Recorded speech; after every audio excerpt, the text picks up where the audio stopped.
limpah kasihnya. 7.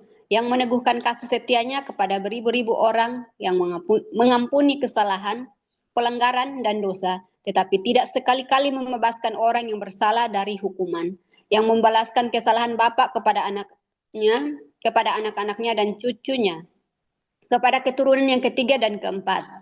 8. Segeralah Musa berlutut ke tanah lalu sujud menyembah. 9. Serta berkata, jika aku telah mendapat kasih karunia di hadapanmu ya Tuhan, berjalanlah kiranya Tuhan di tengah-tengah kami, sekalipun bangsa ini suatu bangsa yang tegar tengkuk, tetapi ampunilah kesalahan dan dosa kami. Ambillah kami menjadi milik-Mu. 10. Firman-Nya, sungguh, aku mengadakan suatu perjanjian di depan seluruh bangsa ini, akan kulakukan perbuatan-perbuatan yang ajaib, seperti yang belum pernah dijadikan di seluruh bumi di antara segala bangsa. Seluruh bangsa yang di tengah-tengahnya engkau diam akan melihat perbuatan Tuhan, sebab apa yang akan kau lakukan dengan engkau sungguh-sungguh dahsyat. Amin.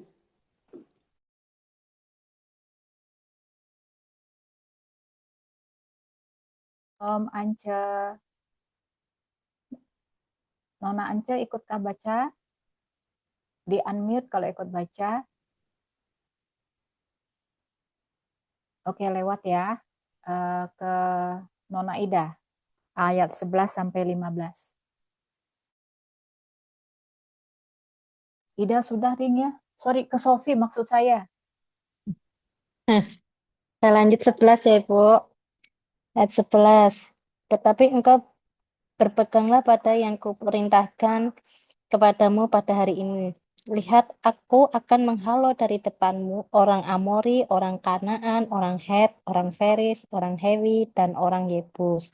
12. Berawas-awaslah, jangan kau adakan perjanjian dengan penduduk negeri yang kau datangi itu, supaya jangan mereka menjadi jerat bagimu di tengah-tengahmu. 13. Sebaliknya, mesbah-mesbah mereka haruslah kamu rubuhkan, tugu-tugu berhala mereka harus remukkan, dan tiang-tiang berhala mereka kamu tebang.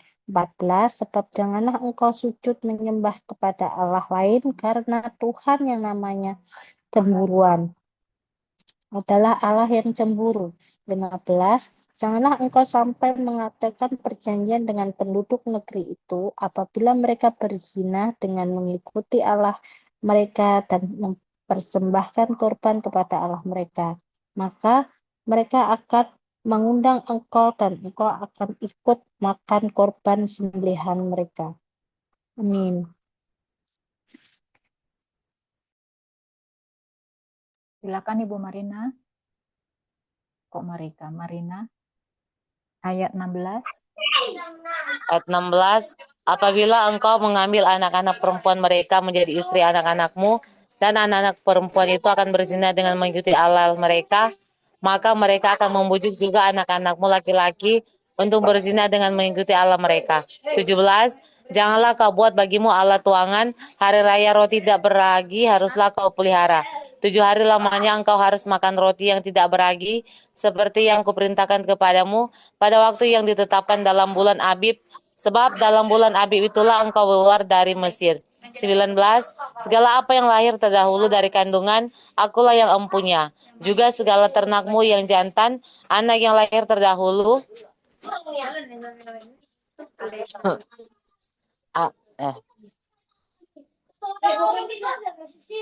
ayat 19, segala apa yang lahir terdahulu dari segandungan akulah yang punya. Juga segala ternakmu yang jantan, anak yang lahir terdahulu dari lembu atau domba. 20, tetapi anak yang lahir terdahulu dari keledai haruslah kau tebus dengan seekor domba. Jika tidak kau tebus, haruslah kau patahkan batang lehernya. Setiap yang sulung dari antara anak-anakmu haruslah kau tebus, dan janganlah orang menghadap ke hadiratku dengan tangan hampa. Amin. Amin. Ayat 21. 6 hari, 6 harilah lamanya engkau bekerja, tetapi pada hari yang ketujuh haruslah engkau berhenti. Dan dalam musim membajak dan musim menuai haruslah engkau memelihara hari perhentian juga. Ayat 22. Hari raya 7 minggu, yakni hari raya buah bungaran dari penuaian gandum, haruslah kau rayakan. Juga hari raya pengumpulan hasil pada pergantian tahun. 23, 3 kali setahun segala orangmu yang laki-laki harus menghadap ke hadirat Tuhanmu, Tuhan Allah Israel. Ayat 24, sebab aku menghalau bangsa-bangsa dari depanmu dan meluaskan daerahmu, dan tiada seorang pun yang akan mengingini negerimu apabila engkau pergi untuk menghadap ke hadirat Tuhan Allahmu 3 kali setahun. Ayat 25, janganlah darah korban sembelihan yang kepadaku kau persembahkan beserta sesuatu yang beragi, dan janganlah ada dari korban sembelihan pada hari raya Paskah bermalam sampai pagi. Amin. Amin. Ayat 26. Yang terbaik dari buah bugaran hasilnya tanahmu haruslah kau bawa ke dalam rumah Tuhan Allahmu. Janganlah engkau masak anak kambing dalam susu induknya. Ayat 27. Berfirmanlah Tuhan kepada Musa, tuliskanlah segala firman ini, sebab berdasarkan firman ini telah kuadakan perjanjian dengan engkau dan dengan Israel. Ayat 28. Dan Musa ada di sana bersama-sama dengan Tuhan 40 hari 40 malam lamanya, tidak makan roti dan tidak minum air, dan ia menuliskan pada loh itu segala perkataan perjanjian, yakni ke-10 firman. Ayat 29. Ketika Musa turun dari gunung Sinai, kedua loh hukum Allah ada di tangan Musa ketika ia turun dari gunung itu. Tidaklah ia tahu bahwa kulit mukanya bercahaya oleh karena ia telah berbicara dengan Tuhan. Ayat 30. Ketika Harun dan segala orang Israel melihat Musa, tampak kulit mukanya bercahaya, maka takutlah mereka mendekati dia. Amin.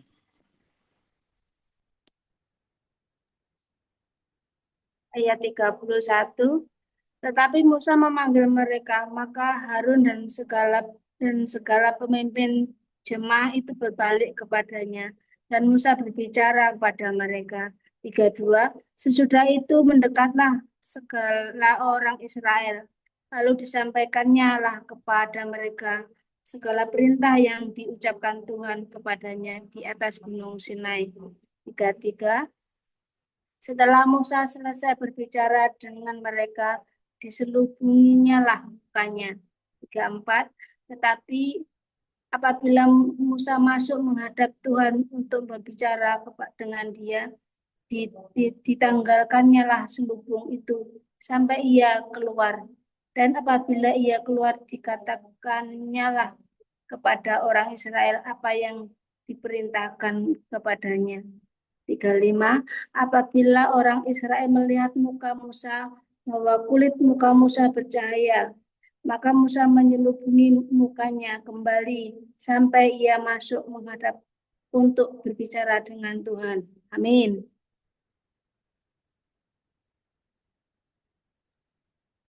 Ibu Lili, di-unmute.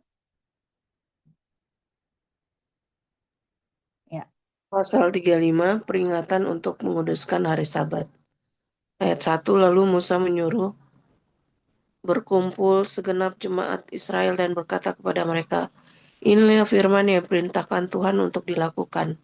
2, 6 hari lamanya boleh dilakukan pekerjaan, tapi pada hari yang ke-7 haruslah ada perhentian kudus bagimu, yakni Sabat, hari perhentian penuh bagi Tuhan. Setiap orang yang melakukan pekerjaan pada hari itu haruslah dihukum mati. Ayat 3, janganlah kamu memasang api dimanapun dalam tempat kediamanmu pada hari Sabtu, Sabat. 4. Persembahan khusus untuk mendirikan kemah suci dan untuk kebaktian di dalamnya. Berkatalah Musa kepada segenap jemaat Israel, inilah firman yang diperintahkan Tuhan, bunyinya. Ayat 5, ambillah bagi Tuhan persembahan kudus khusus dari barang kepunyaanmu. Setiap orang yang terdorong hatinya harus membawanya sebagai persembahan khusus kepada Tuhan. Emas, perak, tembaga. Amin.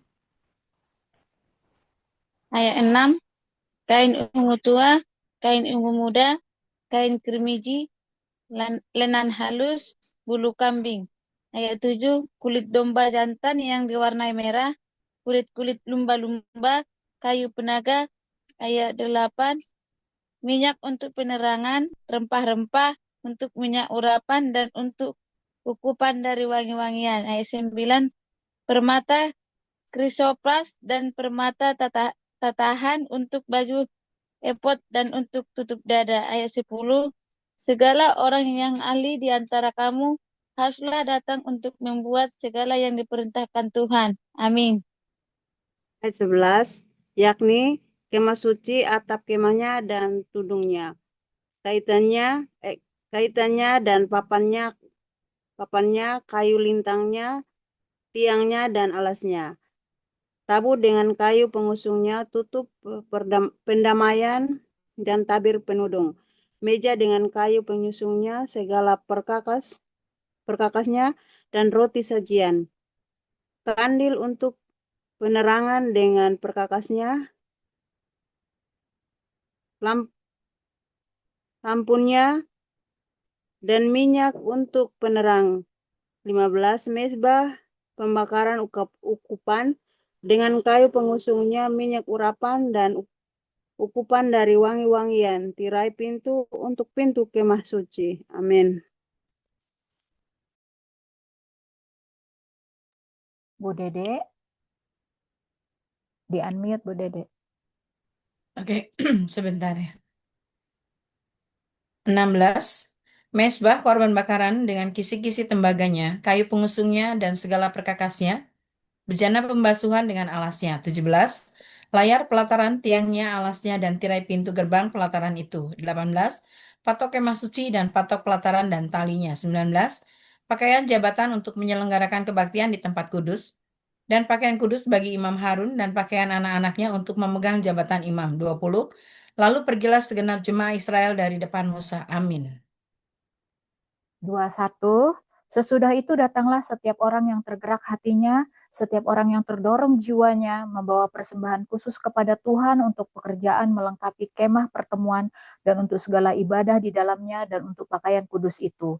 22, maka datanglah mereka, baik laki-laki maupun perempuan, setiap orang yang terdorong hatinya dengan membawa anting-anting hidung, anting-anting telinga, cincin materai, dan kerongsang, segala macam barang emas. Demikian juga setiap orang yang mempersembahkan persembahan ujukan dari emas bagi Tuhan. 23. Juga setiap orang yang mempunyai kain ungu tua, kain ungu muda, kain kirmisi, lenan halus, bulu kambing, kulit domba jantan yang diwarnai merah dan kulit lumba-lumba datang membawanya. 24. Setiap orang yang hendak mempersembahkan persembahan khusus dari perak atau tembaga, membawa persembahan khusus kepada Tuhan itu, dan setiap orang yang mempunyai kayu penaga membawanya juga untuk segala pekerjaan mendirikan itu. 25. Setiap perempuan yang ahli memintal dengan tangannya sendiri dan membawa yang dipintalnya itu, yakni kain ungu tua, kain ungu muda, kain kirmisi, dan lenan halus. Amin. Ayat 26. Semua perempuan yang tergerak hatinya oleh karena ia berkeahlian memintal bulu kambing. 27. Pemimpin-pemimpin membawa permata krisopras dan permata tatahan untuk baju efod dan untuk tutup dada. 28. Rempah-rempah dan minyak untuk penerangan, untuk minyak urapan dan untuk ukupan dari wangi-wangian. 29. Semua laki-laki dan perempuan yang terdorong hatinya akan membawa sesuatu untuk segala pekerjaan yang diperintahkan Tuhan dengan perantaraan Musa untuk dilakukan mereka itu, yakni orang Israel, membawanya sebagai pemberian sukarela bagi Tuhan.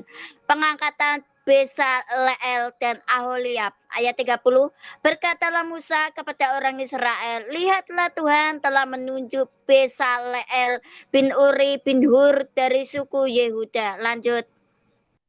31, dan telah memenuhinya dengan roh Allah, dengan keahlian, pengertian, dan pengetahuan dalam segala macam pekerjaan. 32, yakni untuk membuat berbagai rancangan supaya dikerjakan dari emas, perak, dan tembaga. 33, untuk mengasah batu permata supaya ditata, untuk mengukir kayu, dan untuk bekerja dalam segala macam pekerjaan yang dirancang itu. 34, dan Tuhan menanam dalam hatinya dan dalam hati Aholiab bin Ahisamak dari suku Dan kepandaian untuk mengajar.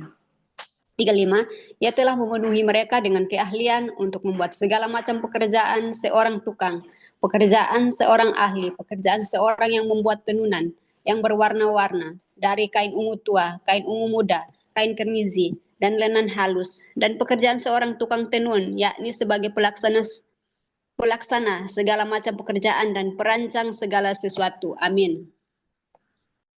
36, demikianlah harus bekerja Besael dan Ahiloyab dan setiap orang yang ahli yang telah dikaruniai Tuhan keahlian segala macam pekerjaan untuk mendirikan tempat kudus, tempat menurut yang diperintahkan Tuhan.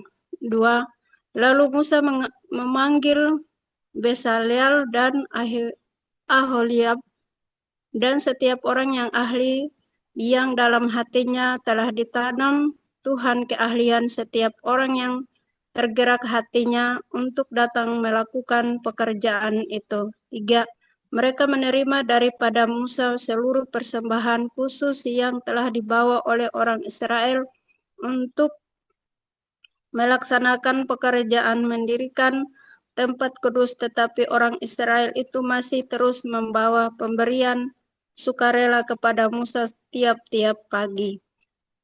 4, dan segala orang ahli yang melakukan seluruh pekerjaan untuk tempat kudus itu, datanglah masing-masing dari pekerjaan yang dilakukannya. 5, dan berkata kepada Musa, rakyat membawa lebih banyak dari yang diperlukan untuk mengerjakan pekerjaan yang diperintahkan Tuhan untuk dilakukan. Amin. 6. Lalu Musa memerintahkan supaya dimaklumkan di mana-mana di perkemahan itu demikian. Tidak usah lagi ada orang laki-laki atau perempuan yang membuat sesuatu menjadi persembahan khusus bagi tempat kudus. Demikianlah rakyat itu dicegah membawa persembahan lagi. 7. Sebab bahan yang diperlukan mereka telah cukup untuk melakukan segala pekerjaan itu, bahkan berlebih. Membuat kemah suci. Ayat 8. Lalu semua ahli di antara tukang-tukang itu membuat kemah suci dari 10 tenda dari lenan halus yang dipintal benangnya dan dari kain ungu tua, kain ungu muda, dan kain kirmizi dengan ada kerupnya buatan ahli tenun dibuat orang semuanya itu. 9. Panjang tiap-tiap tenda 28 hasta dan lebar tiap-tiap tenda 4 hasta. Semua tenda itu sama ukurannya. 10. 5 dari tenda itu dirangkap menjadi 1 dan yang 5 lagi juga dirangkap menjadi 1. Amin. Ayat 11.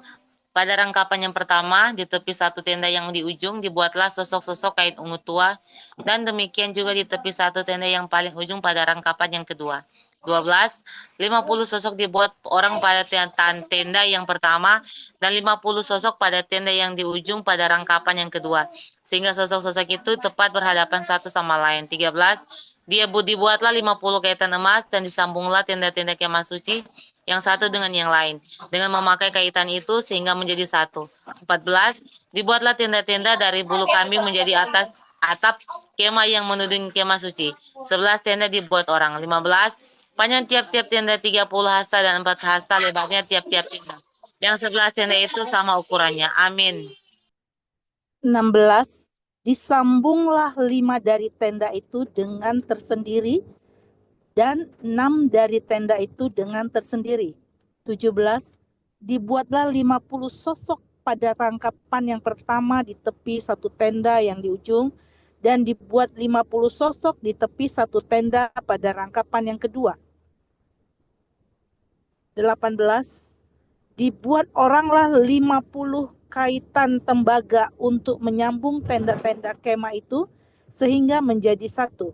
19, juga dibuatlah untuk kemah itu tudung dari kulit domba jantan yang diwarnai merah dan tudung dari kulit lumba-lumba di atasnya lagi. 20, dibuat oranglah untuk kemah suci itu papan dari kayu penaga yang berdiri tegak. Amin. Amin. Ayat 22. Ayat 21. 10 hasta panjangnya satu papan dan 1,5 hasta lebarnya tiap-tiap papan. Ayat 22. Tiap-tiap papan ada 2 pasaknya yang disengkang satu sama lain. Demikianlah diperbuat dengan segala papan kemah suci. Ayat 23. Dibuat oranglah papan-papan untuk kemah suci, 20 papan pada sebelah selatan. 24. Dan 40 alas perak dibuat orang di bawah ke-20 papan itu. 2 alas di bawah 1 papan untuk kedua pasaknya, dan seterusnya. 2 alas di bawah setiap papan untuk kedua pasaknya. 25. Juga dibuat orang untuk sisi yang kedua dari kemah suci. Pada sebelah utara ada 20 papan. Amin. Mbak Tika, ya nih. Ayat 26 ya. Ayat 26, dengan 40 alas peraknya, 2 alas di bawah 1 papan, dan seterusnya. 2 alas di bawah setiap papan. 27, untuk sisi belakang kemah suci pada sebelah barat dibuat oranglah 6 papan. 28, 2 papan dibuat orang untuk sudut kemah suci di sisi belakang. 29, kedua papan itu kembar pasaknya di sebelah bawah, dan seperti itu juga kembar pasaknya di sebelah atas, di dekat gelang yang satu itu. Demikianlah dibuat orang dengan kedua papan yang untuk kedua sudutnya itu. 30. Jadi ada 8 papan dengan alas peraknya, 16 alas, 22 alas di bawah 1 papan. Amin. 31. Dibuatlah juga kayu lintang dari kayu penaga, 5 untuk papan-papan pada sisi yang satu dari kemah suci. 32. 5 kayu lintang untuk papan-papan pada sisi yang kedua dari kemah suci, dan 5 kayu lintang untuk papan-papan kemah suci yang merupakan sisi belakangnya pada sebelah barat. 33. Dibuat oranglah kayu lintang yang di tengah menjadi melintang, terus di tengah-tengah papan-papan itu dari ujung ke ujung. 34. Papan-papan itu disalut dengan emas. Gelang-gelang itu dibuat dari emas sebagai tempat memasukkan kayu-kayu lintang itu. Dan kayu-kayu lintang itu disalut dengan emas. 35. Dibuatlah tabir itu dari kain ungu tua dan kain ungu muda, kain kirmizi dan lenan halus, yang dipintal benangnya dibuat dengan ada kerubnya buatan ahli tenun. Amin. Ibu Lili, ya 36 sampai masuk ke Markus. Silakan. 36. Dibuat oranglah untuk itu 4 tiang dari kayu penaga, dan disalutlah itu dengan emas, dengan ada kaitannya dari emas lagi. Dituanglah 4 alas perak untuk tiang itu. 37. Juga dibuat oranglah tirai untuk pintu kemah itu dari kain ungu tua, kain ungu muda, kain kirmisi dan lenan halus yang dipintal benangnya, tenunannya yang berwarna-warni. 38. Dan kelima, tiangnya dengan kaitan untuk tiang itu disalutlah ujungnya dan penyambungnya dengan emas, dan kelima alas itu adalah dari tembaga. Markus.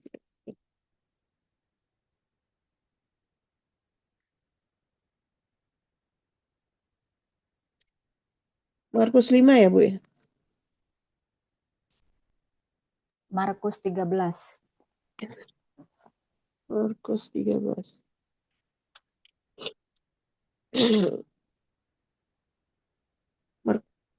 Markus 13, khotbah tentang akhir zaman, bait Allah akan diruntuhkan. Ketika Yesus keluar dari bait Allah, seorang muridnya berkata kepadanya, "Guru, lihatlah betapa kokohnya batu-batu itu dan betapa megahnya gedung-gedung itu." Ayat 2, lalu Yesus berkata kepadanya, "Kau lihat gedung-gedung yang hebat ini? Tidak satu pun akan dibiarkan terletak di atas batu yang lain. Semuanya akan diruntuhkan." Amin. Ayat 3, permulaan penderitaan. Ketika Yesus duduk di atas bukit Zaitun berhadapan dengan bait Allah, Petrus, Yakobus, Yohanes, dan Andreas bertanya sendirian kepadanya. Ayat 4, katakanlah kepada kami, bila manakah itu akan terjadi, dan apakah tandanya, kalau semuanya itu akan sampai kepada kesudahannya. Ayat 5, maka mulailah Yesus berkata kepada mereka, waspadalah supaya jangan ada orang yang menyesatkan kamu. Ayat 6, akan datang banyak orang dengan memakai namaku dan berkata, akulah dia, dan mereka akan menyesatkan banyak orang. Ayat 7, dan apabila kamu mendengar deru perang atau kabar-kabar tentang perang, janganlah kamu gelisah. Semuanya itu harus terjadi, tetapi itu belum kesudahannya. Amin. Ayat 8, sebab bangsa akan bangkit melawan bangsa dan kerajaan melawan kerajaan. Akan terjadi gempa bumi di berbagai tempat dan akan ada kelaparan. Semua itu barulah permulaan penderitaan menjelang zaman baru. Tetapi kamu ini, hati-hatilah, kamu akan diserahkan kepada majelis agama dan kamu akan dipukul di rumah ibadat dan kamu akan dihadapkan ke rumah penguasa-penguasa dan raja-raja karena aku, sebagai kesaksian bagi mereka. Tetapi Injil harus diberitakan dahulu kepada semua bangsa. Dan jika kamu digiring dan diserahkan, janganlah kamu khawatir akan apa yang harus kamu katakan. Tetapi katakanlah apa yang dikaruniakan kepadamu pada saat itu juga. Sebab bukan kamu yang berkata-kata, melainkan Roh Kudus. Seorang saudara akan menyerahkan saudaranya untuk dibunuh, demikian juga seorang ayah terhadap anaknya. Dan anak-anak akan memberontak terhadap orang tuanya dan akan membunuh mereka. Kamu akan dibenci semua orang oleh karena namaku, tetapi orang yang bertahan sampai pada kesudahannya, ia akan selamat. Amin. Amin. Shalom, Ibu Rahmat Harta Ramadan. Ini siapa ya? Apakah mau ikut baca? Di Markus 13 ayat 14. Kalau mau ikut baca di unmute. Kak, itu ya. aku. Oh, sorry. Kok Rahmat Iya. mulu? Iya, maaf ya, Kak. Iya. Markus 13 ayat 14 ya. 11 ayat 14 ya, Kak? Iya, betul. 5 ayat. Markus 13 ayat 14. Siksaan yang berat dan Mesias palsu. Ayat 14. Apabila kamu melihat pembinasa keji berdiri di tempat yang tidak sepatutnya, para pembaca hendaklah memperhatikannya. Maka orang-orang yang di Yudea haruslah melarikan diri ke pegunungan. Ayat 15. Orang yang sedang di peranginan di atas rumah, janganlah ia turun dan masuk untuk mengambil sesuatu dari rumahnya. Ayat 16. Dan orang yang sedang di ladang, janganlah ia kembali untuk mengambil pakaiannya. 17. Celakalah ibu-ibu yang sedang hamil atau yang menyusukan bayi pada masa itu. 18. Berdoalah supaya semuanya itu jangan terjadi pada musim dingin. 19. Sebab pada masa itu akan terjadi siksaan seperti yang belum pernah terjadi sejak awal dunia yang diciptakan Allah, sampai sekarang dan yang tidak akan terjadi lagi. Amin. Amin. Ibu Julia mau ikut baca? Markus 13 ayat 20, 5 ayat. Bisa di-unmute. Oke, saya lewati, saya baca ya. Ayat 20, dan sekiranya Tuhan tidak mempersingkat waktunya, maka dari segala yang hidup tidak akan ada yang selamat. Akan tetapi oleh karena orang-orang pilihan yang telah dipilihnya, Tuhan mempersingkat waktunya. 21, pada waktu itu jika orang berkata kepada kamu, lihat Mesias ada di sini, atau lihat Mesias ada di sana, jangan kamu percaya. 22, sebab Mesias-Mesias palsu dan nabi-nabi palsu akan muncul, dan mereka akan mengadakan tanda-tanda dan mukjizat-mukjizat dengan maksud sekiranya mungkin menyesatkan orang-orang pilihan. 23, hati-hatilah kamu, aku sudah terlebih dahulu mengatakan semuanya ini kepadamu.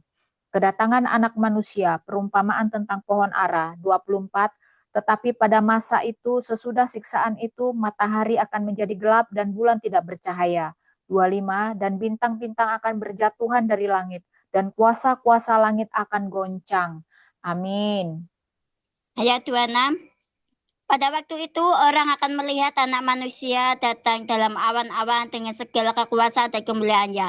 27. Dan pada waktu itu pun ia akan menyuruh keluar malaikat-malaikatnya dan akan mengumpulkan orang-orang pilihannya dari keempat penjuru bumi, dari ujung bumi sampai ke ujung langit. 28.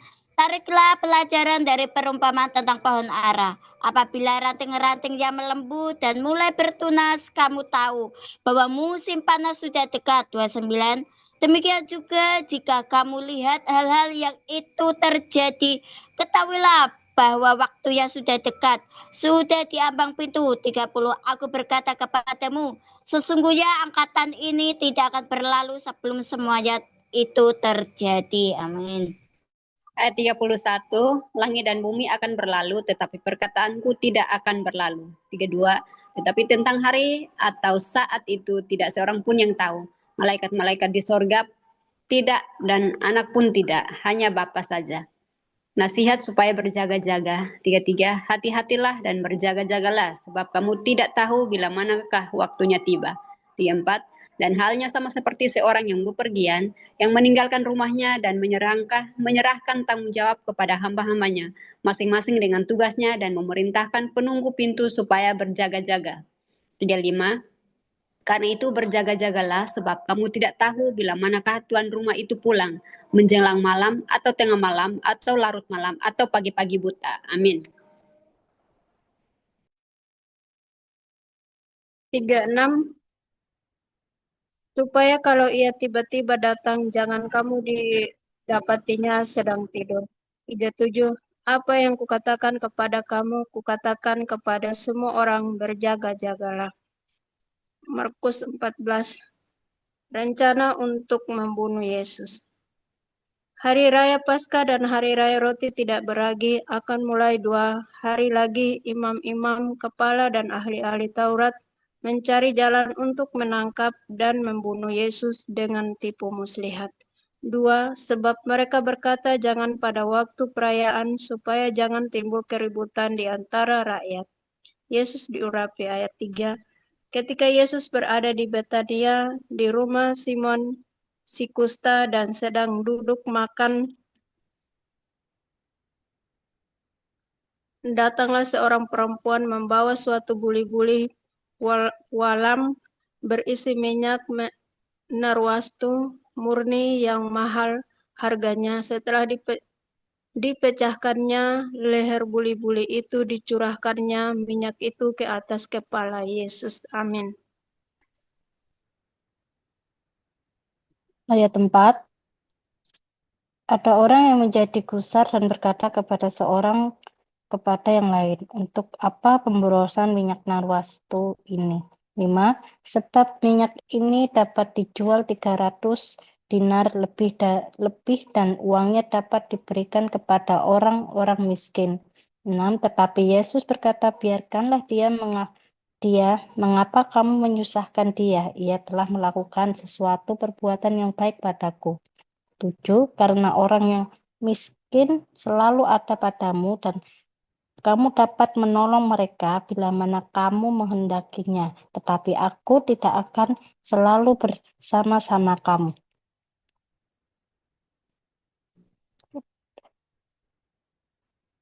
Bu Marina.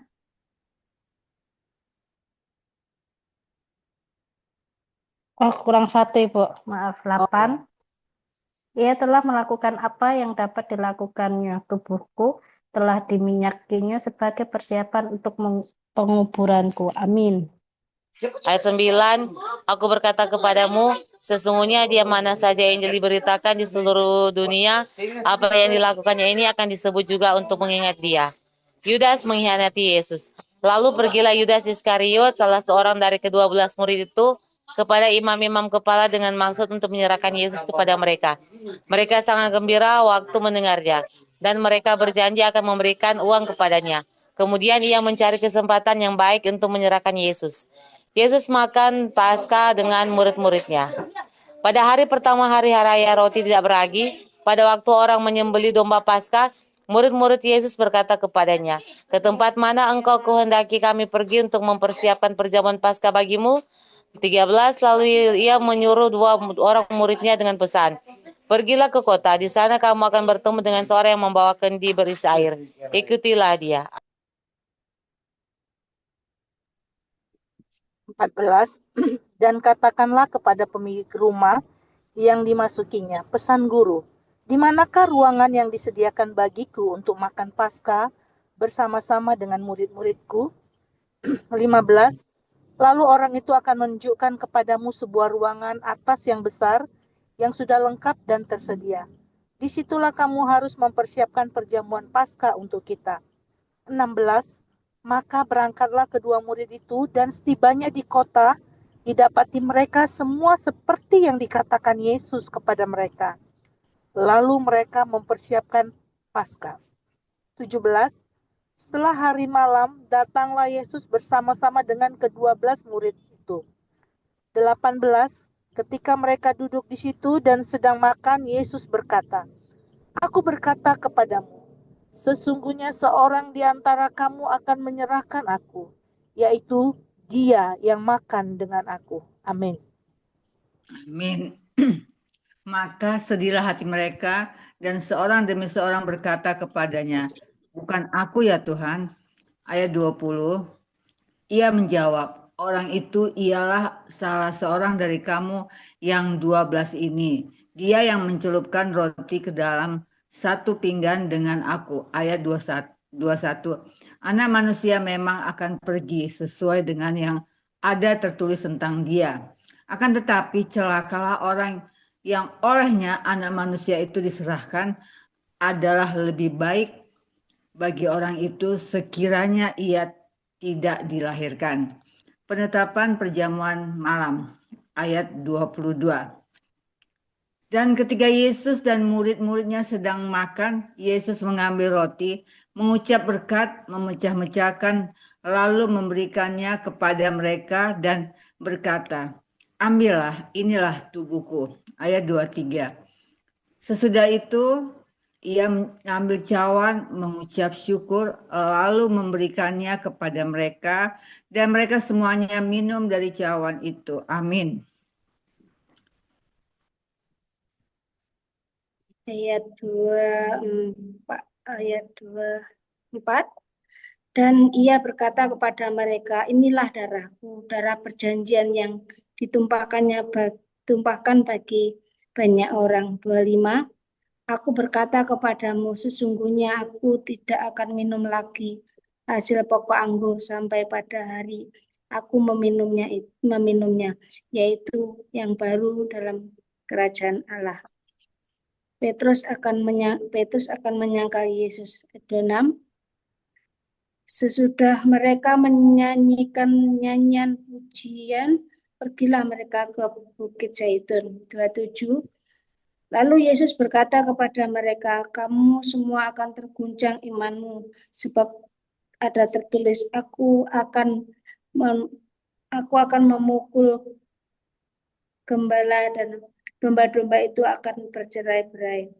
28. Akan tetapi sesudah aku bangkit, aku akan mendahului kamu ke Galilea. 29, kata Petrus kepadanya, biarpun mereka semua terguncang imannya, aku tidak. Amin. 30 lalu kata Yesus kepadanya, aku berkata kepadamu sesungguhnya pada hari ini, malam ini juga, sebelum ayam berkokok 2 kali engkau telah menyangkal aku 3 kali. 31 tetapi dengan lebih bersungguh-sungguh Petrus berkata, sekalipun aku harus mati bersama-sama engkau, aku takkan menyangkal engkau. Semua yang lain pun berkata demikian. Di Taman Getsemani ayat 32 lalu sampailah Yesus dan murid-muridnya ke sebuah tempat bernama Getsemani. Kata Yesus kepada murid-muridnya, duduklah di sini sementara aku berdoa. Ayat 33 dan ia membawa Petrus, Yakobus dan Yohanes sertanya. Ia sangat takut dan gentar. 34 lalu katanya kepada mereka, hatiku sangat sedih seperti mau mati rasanya. Tinggallah di sini dan berjaga-jagalah. Amin. Ayat 35, ia maju sedikit, merebahkan diri ke tanah dan berdoa supaya sekiranya mungkin saat itu lalu daripadanya. Ayat 36, katanya, ya Abba, ya Bapa, tidak ada yang mustahil bagimu. Ambillah cawan ini daripadaku, tetapi janganlah apa yang aku kehendaki, melainkan apa yang engkau kehendaki. 37, setelah itu ia datang kembali dan mendapati ketiganya sedang tidur. Dan ia berkata kepada Petrus, Simon, sedang tidurkah engkau? Tidakkah engkau sanggup berjaga-jaga 1 jam? 38, berjaga-jagalah dan berdoalah, supaya kamu jangan jatuh ke dalam pencobaan. Roh memang penurut, tetapi daging lemah. 39, lalu ia pergi lagi dan mengucapkan doa yang itu juga. Amin. 40, dan ketika ia kembali pula ia mendapati mereka sedang tidur, sebab mata mereka sudah berat dan mereka tidak tahu bahwa apa yang harus mereka berikan kepadanya. Kemudian ia kembali untuk ketiga kalinya dan berkata kepada mereka, tidurlah sekarang dan istirahatlah, cukuplah. Saatnya sudah tiba, lihat anak manusia diserahkan ke tangan orang-orang berdosa. Bangunlah, marilah kita pergi. Dia yang menyerahkan aku sudah dekat. Yesus ditangkap. Pada waktu Yesus masih berbicara, muncullah Yudas, salah seorang dari ke-12 murid itu, dan bersama dia serombongan orang yang membawa pedang dan pentung, disuruh oleh imam-imam, kepala ahli-ahli Taurat dan tua-tua. Orang yang menyerahkan dia telah memberitahukan tanda ini kepada mereka. Orang yang akan kucium itulah dia. Tangkaplah dia dan bawalah dia dengan selamat. Amin. Ya, halo. Kurang 1 kami sih. Dia lagi terima telepon kayaknya, langsung aja Bu Dede. Oke. 45. 45 ya langsung ya. 45, dan ketika ia sampai di situ, ia segera maju mendapatkan Yesus dan berkata, Rabi, lalu mencium dia. 46, maka mereka memegang Yesus dan menangkapnya. 47, salah seorang dari mereka yang ada di situ menghunus pedangnya lalu menetakannya kepada hamba imam besar sehingga putus telinganya. 48, kata Yesus kepada mereka, sang kamu, aku ini penyamun, maka kamu datang lengkap dengan pedang dan pentung untuk menangkap aku. 49, padahal tiap-tiap hari aku ada di tengah-tengah kamu mengajar di bait Allah. Dan kamu tidak menangkap aku, tetapi haruslah digenapi yang tertulis dalam kitab suci. Amin.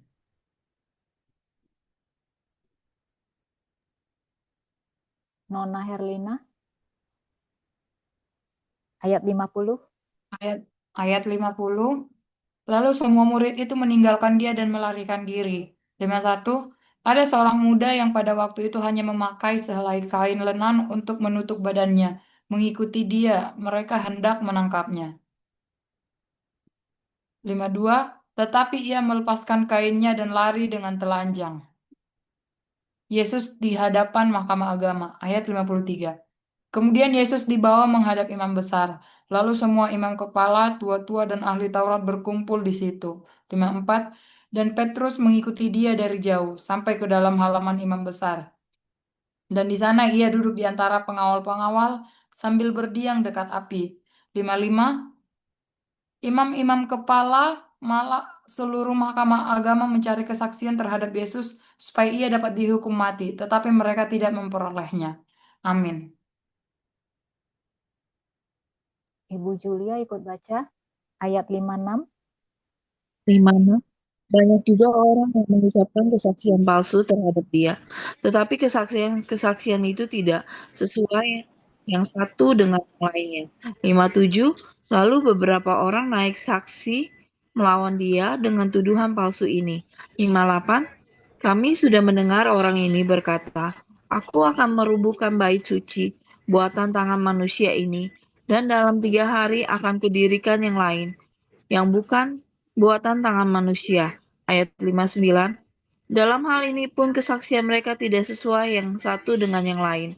Ayat 60. Maka imam besar bangkit berdiri di tengah-tengah sidang dan bertanya kepada Yesus, katanya, "Tidakkah engkau memberi jawaban atas tuduhan-tuduhan saksi-saksi ini terhadap engkau?"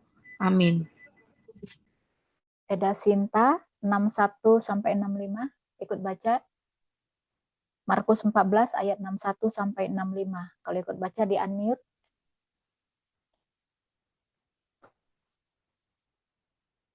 Eda Sinta. Oke, Ibu Tania. Iya dah. Eda Sinta. Ya, silakan. 61 sampai 65. Markus 14, 61 sampai. Iya. Tetapi ia tetap diam dan tidak menjawab apa-apa. Imam besar itu bertanya kepadanya sekali lagi. Katanya, "Apakah engkau Mesias, anak dari yang terpuji?" Ayat 62. Jawab Yesus, "Akulah dia, dan kamu akan melihat Anak Manusia duduk di sebelah kanan yang Maha Kuasa dan datang di tengah-tengah awan-awan di langit." Ayat 63. Maka imam besar itu mengoyakkan pakaiannya dan berkata, "Untuk apa kita perlu saksi lagi?" Ayat 64. Kamu sudah mendengar hujatannya terhadap Allah. Bagaimana pendapat kamu? Lalu dengan suara bulat mereka memutuskan bahwa dia harus dihukum mati. Ayat 65.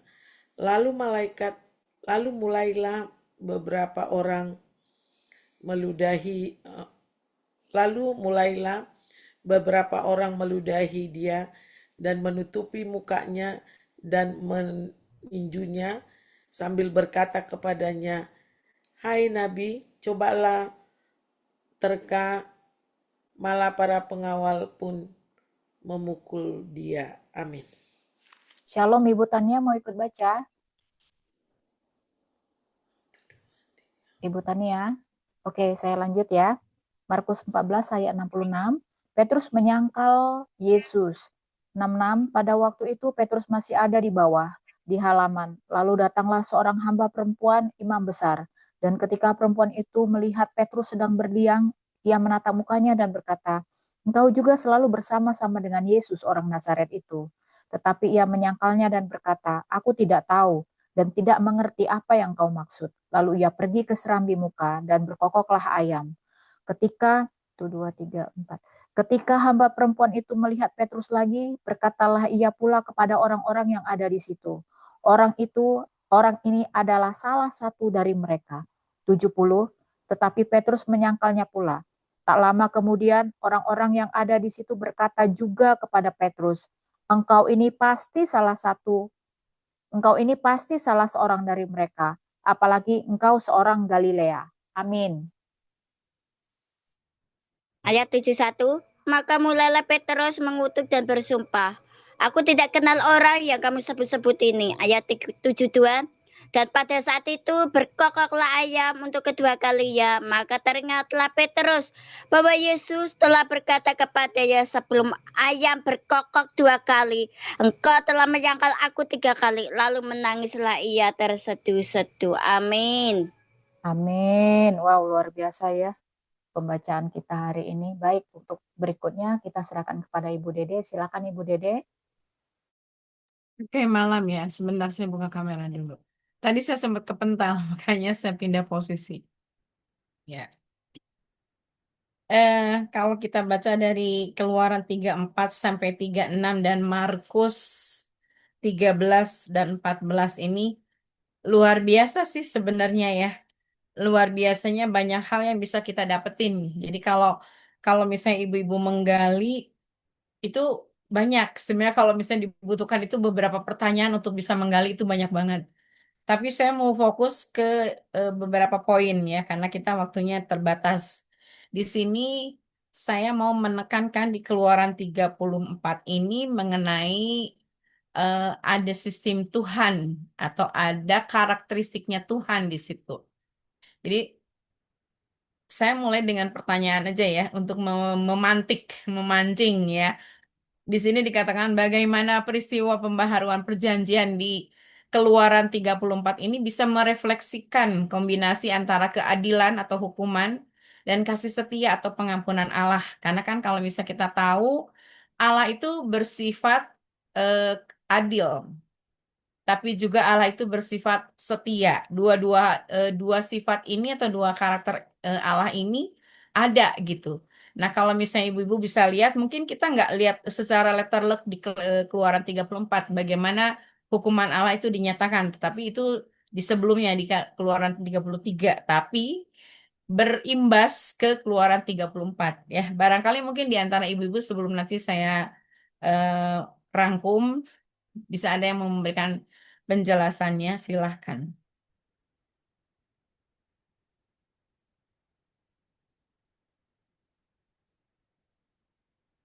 Ada ibu-ibu? Kalau ada boleh langsung ya.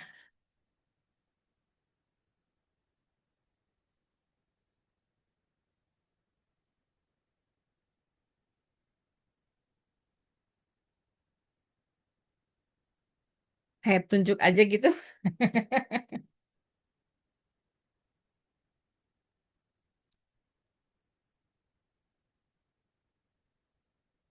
Boleh ibu-ibu, kalau ada langsung aja ibu-ibu.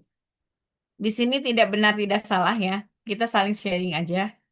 Kalau memang misalnya dapetin sesuatu hal, bisa disampaikan.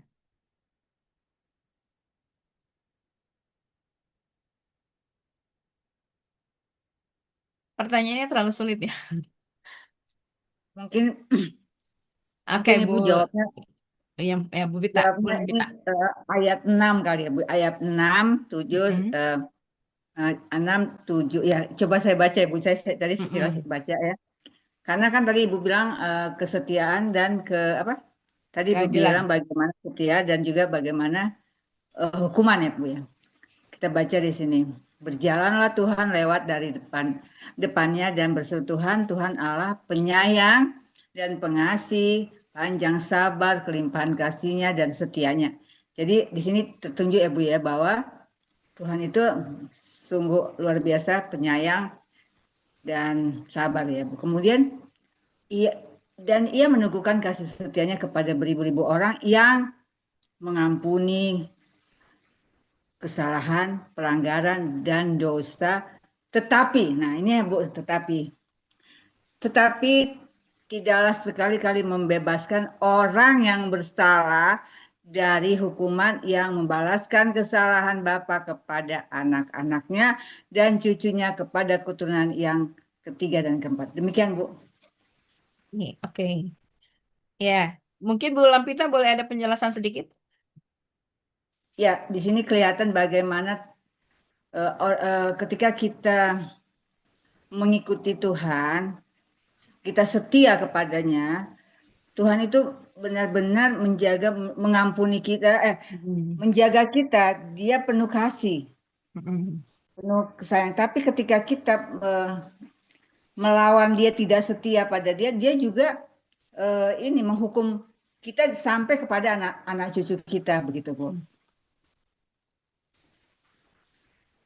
Oke.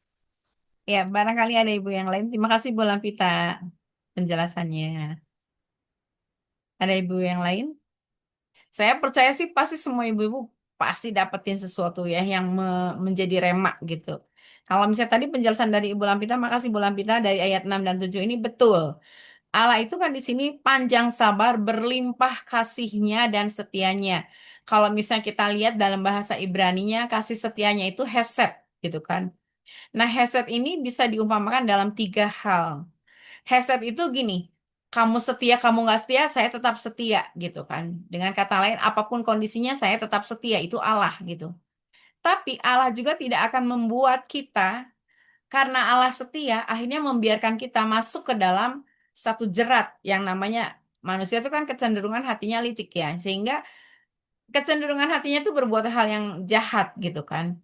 Terbukti di Keluaran 33 kan disebutkan manusia yang ditinggalkan Musa karena Musa itu menghadap Tuhan di Gunung Sinai, dia akhirnya melakukan satu kesalahan dan Harun menyetujuinya dengan membuat patung lembu emas itu sendiri. Jadi di sini Allah tetap mengasihi manusia meskipun pemulihan itu terjadi, hukuman itu pun juga terjadi gitu kan. Yang tadi Lampita bagikan, ke hukuman itu bisa dibalaskan bukan hanya kepada satu keturunan, tapi kepada anak dan kepada cucu dan kepada cucunya berikutnya. Jadi ada 3 generasi, bahkan ada 4 generasi yang akan kena imbas gitu kan dari kesalahan yang dilakukan oleh satu keluarga atau satu orang, dengan tepatnya oleh bapak ini gitu. Bapak ini akan apa namanya? Kalau dia nggak bertobat, kalau dia nggak segera memulihkan keadaan dirinya. Jadi kalau saya bilang, inisiatif tetap dari Tuhan. Pemulihan itu tetap dari Tuhan. Nggak ada satu manusia pun yang bisa melakukan pemulihan itu sendiri. Di sini juga disebutkan, Tuhan sendiri ngomong sama Musa, pahatlah 2 buah loh batu yang sama yang mula-mula. Yang pertama sudah kamu pecahkan. Ini Tuhan menyuruh Musa melakukan hal yang sama. Jadi inisiasi selalu dari Tuhan. Tuhan menyuruh Musa untuk melakukan itu karena dia tahu, karena hanya Allah yang bisa melakukan itu. Manusia dengan segala apa sih namanya jerih payahnya itu nggak akan bisa. Itu satu. Kemudian ini merupakan satu kesetiaan di mana Allah ingin berdiam diri di dalam diri manusia, ingin tinggal di dalam diri manusia. Allah itu mau supaya manusia itu bisa berdamai dengan Dia. Jadi inisiasi itu selalu datangnya dari Dia ya, selalu datangnya dari Tuhan. Tapi ya kembali, makanya itu karena Allah tuh punya sifat yang tadi adil dan setia, kita juga jangan sampai "Oh, udahlah nggak apa-apa, udahlah memaklumi segala sesuatu." No ya.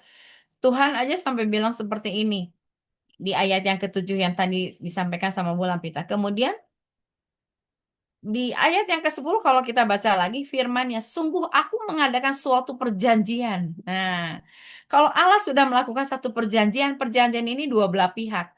Ada pihak Allah, ada pihak kita gitu. Jadi dengan kata lain, kalau misalnya kita sudah mengikat janji dengan Tuhan, ya kita harus menepati. Karena Allah itu selalu setia, pasti Allah menepati. Bagian kita harus menepati. Di depan seluruh bangsamu yang akan kulakukan perbuatan-perbuatan yang ajaib seperti yang belum pernah dijadikan di seluruh bumi di antara segala bangsa. Jadi ini tuh merefleksikan ke dalam hidup kita bahwa hukum ini akan terus terjadi. Konsekuensi dari segala tindakan yang salah itu pasti terjadi. Tapi Allah tetap setia. Dia akan melakukan pemulihan. Buktinya ya kalau misalnya kita lihat di Markus yang ke-15, Allah diperlakukan tidak adil sebenarnya untuk membuat terjadinya sesuatu pemulihan hubungan antara kita dengan Allah sendiri. Jadi 2 sifat ini yang harus kita tahu bahwa keadilan itu pasti ada. Kesetiaan Allah juga selalu ada. 2 hal ini yang harus kita waspadai. Makanya di sini disebutkan Allah membuat hukum. Tapi hukum itu sebenarnya tidak memberatkan kalau misalnya kita memang tunduk pada hukum Allah gitu. Di sini konsekuensi dosa tetap ada gitu kan. Pemulihan tetap terjadi.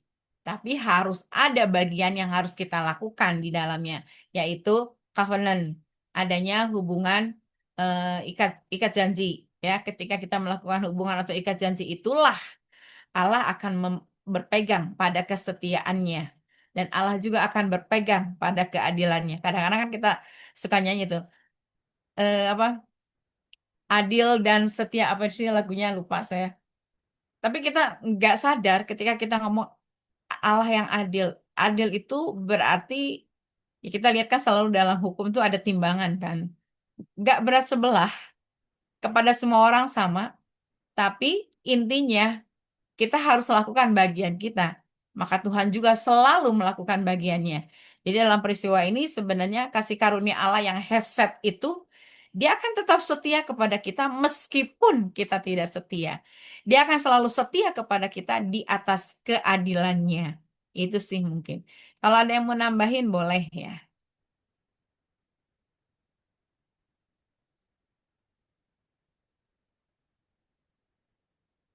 Oke, ini sekarang kalau tidak ada langsung masuk ke yang kedua ya.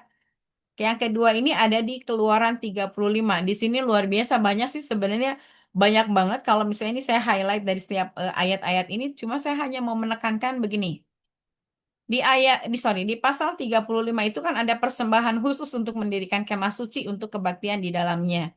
Nah, bagaimana tema kerelaan hati yang ditekankan dalam pemberian materi untuk kemah suci ini dapat dihubungkan dengan prinsip pelayanan atau pemberian dalam konteks keyakinan kita nih saat ini. Kita kan mengaku saya beragama Kristen atau misalnya saya pelayan Tuhan. Apakah konsep kerelaan hati ini sudah mulai diterapkan sama seperti halnya di Keluaran 35? Atau mungkin kita masih beranggapan bahwa itu kan konteksnya di Keluaran 35, bukan kenyataan saat ini. Boleh, silakan ada ibu-ibu yang mulai menyampaikan pendapatnya. Atau bukan pendapat sih, sebenarnya lebih tepatnya remanya. Tadi kan Bu Lampita juga sudah memberikan peneguhan ya di ayatnya. Silakan Ibu Saya ya Rahayu Bu, kayaknya udah. Ya, oh ya Bu Bu Joli Rahayu. silakan. Oh ya, saya ya, kalau saya ngelihatnya di Keluaran 35 ayat 5, ambillah bagi Tuhan persembahan khusus dari barang kepunyaanmu setiap apa? Nih, saya garis bawahi, setiap orang yang terdorong hatinya harus membawanya sebagai persembahan khusus dan sebagainya. Jadi saya melihat kalau di Keluaran 35 ini terdorong hatinya berarti lebih kepada sikap hati ya, jadi bukan Betul. paksaan atau Ya. patokan-patokan tertentu gitu. Nah, kalau konteks sekarang juga demikian ya. Jadi sebenarnya sama bahwa apa tadi pertanyaannya? Pemberian dihubungkan dengan prinsip ya. Sekarang demikian juga ketika kita melakukan pelayanan untuk Tuhan, termasuk juga ketika kita memberi gitu, itu juga sama ya, terdorong dengan keikhlasan di dalam diri, dorongan hati, sikap hati, bukan dari melihat siapa yang mengundang, siapa yang mengajak, tetapi memang pada niat yang tulus, respon iman kita seperti itu. Jadi memang kita semaksimal mungkin tidak melihat dalam hal yang semua sifatnya materi. Seperti itu Bu Betul. Dede. Iya, oke. Makasih Bu Joli. Benar banget ya. Ini Bu Rahayu kelihatannya mau nambah ini. Silakan. Thank you Bu Joli ya. Betul banget itu. Silakan Bu Rahayu. Saya udah buka kamera. Oke. Wah, di ayat 11 itu ya tentang kemah suci. Bentar, maaf ganti posisi. Kemah suci yakni kemah suci, atap kemahnya dan tudungnya, kaitannya dan papannya, kayu lintangnya, tiangnya dan alasnya. Ayat 11 sampai 16 itu tentang mesbah kemah. Kita adalah mesbah Tuhan, kemah suci. Kita perabotan kita itu di dalam. Gimana kita akan memberikan Tuhan kepada wangi-wangian. Wangi-wanginya dalam arti ya doa, pujian, penyembahan, menghormati Tuhan. Cara kita mengusung perabotan kita tuh harus kokoh ya. Jangan, karena kita adalah bejana yang siap dibentuk. Dalam arti, dalam firman ini mesbah pembakaran ukupan. Apa yang harus kita bakar dalam diri kita? Keegoisan, ketidakadilan, keserakahan dalam hidup kita. Kadang kita saat kita mendapat berkat, kita mengutamakan diri kita, keperluan kita, ya kita butuh. Tetapi kita bakar keegoisan kita. Kita mengutamakan apa yang Tuhan mau. Kandil penerangan, kayu pengusung, dan segala perkakasnya roti sajian, kandil untuk penerangan dan perkakasnya lampunya dan minyak. Ya, lampu dan minyak. Kita harus menyiapkan lampu, minyak. Minyak dalam arti kita pujian penyembahan supaya cahaya terang Tuhan itu tuh tidak tidak padam, selalu bersinar. Dalam api mesbah Tuhan itu kita adakan mesbah keluarga, mesbah doa di gereja, komunitas. Itu kita kobarkan api itu dengan minyak yang Tuhan sediakan melalui hidup kita. Itu yang saya dapat, Bu. Terima kasih. Oke, makasih. Dua-duanya luar biasa ya, Bu Joli luar biasa, Bu Rahayu luar biasa. Ini membekali kita sih sebenarnya ya. Memang konsepnya adalah orang yang terdorong hatinya atau tergerak hatinya. Jadi bukan karena paksaan, itu betul. Ketika kita dipaksa melakukan sesuatu, memang kita ngasih tapi hati kita ngedumel, ya kan? Tapi kalau kita misalnya melakukan segala sesuatu tanpa paksaan, hati kita rela hati, itu benar gitu. Tuhan juga melihat hati. Dan benar, apa yang harus kita lakukan ketika kita memiliki hati yang mau bukan yang tadi Bu Rahayu bilang, kita menyadari bahwa kita ini siapa gitu kan. Dan kita ada di komunitas apa? Karena komunitas itu akan sangat mempengaruhi kita gitu. Ketika kita ada di komunitas kaum sosialita, maka kita akan hidup dengan komunitas itu dan kita akan menjadi sosialita. Mau nggak mau, kita akan terbawa arus. Tapi ketika kita ada di komunitas yang benar, mau nggak mau hati untuk memberi itu pasti muncul. Entah itu memberi dalam bentuk apa sih namanya materi atau memberi dalam bentuk non materi. Karena mungkin ada juga kita mungkin istilahnya gini, aduh secara materi mungkin kita juga mungkin masih butuh.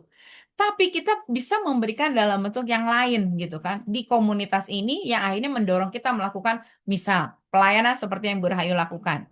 Kemudian juga misalnya pelayanan-pelayanan yang lain yang mungkin belum terjamah sama kita, sama orang lain gitu kan. Kita beri diri kita beri hati kita tanpa paksaan. Saya melihat ada satu ini saya baca satu tokoh ya. Tokoh ini adalah dia sebenarnya sarjana antropologi dari ITB.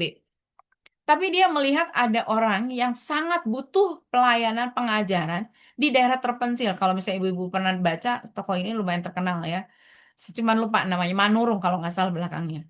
Dan akhirnya dia lakukan itu tanpa bayaran.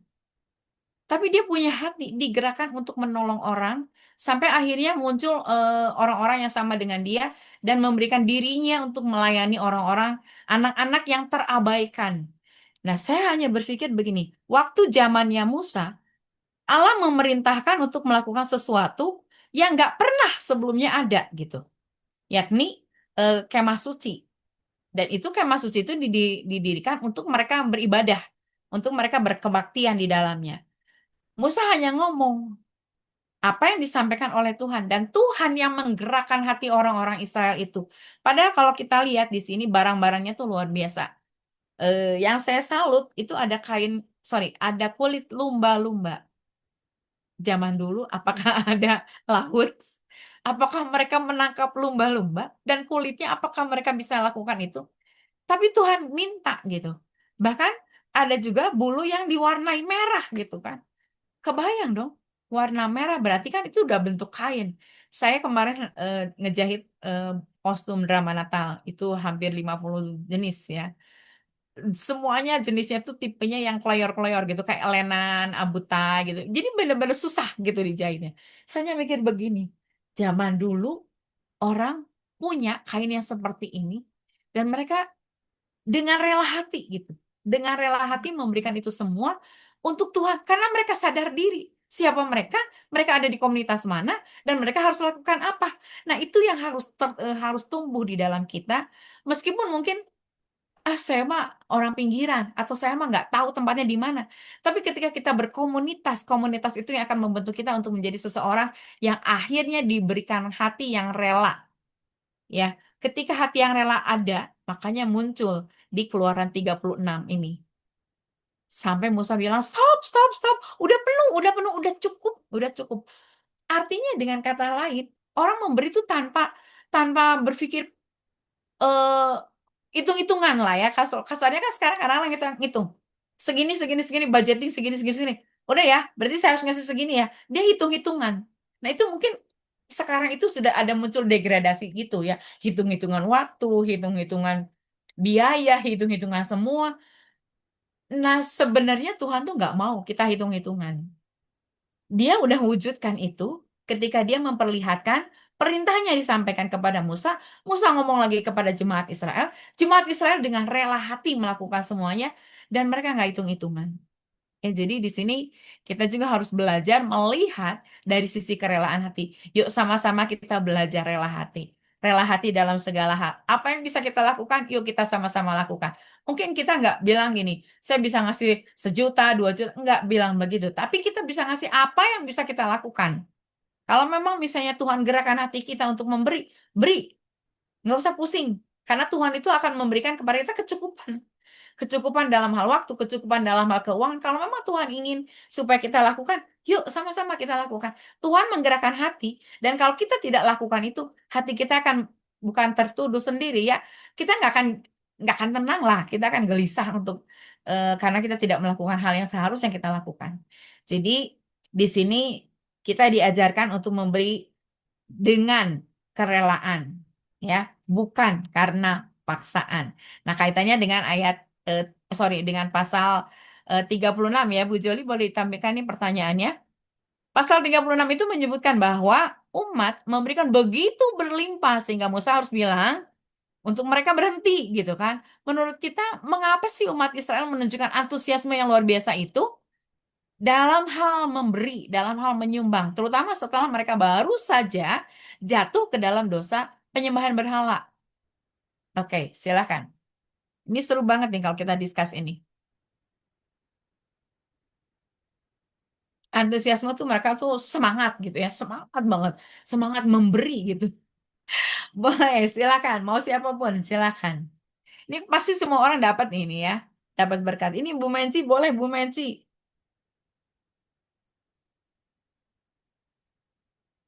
Adakah Bu Menci? Atau Herlina?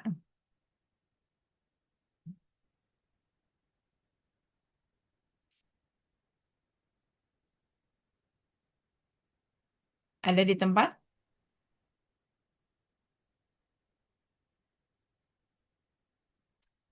Atau Ida barangkali?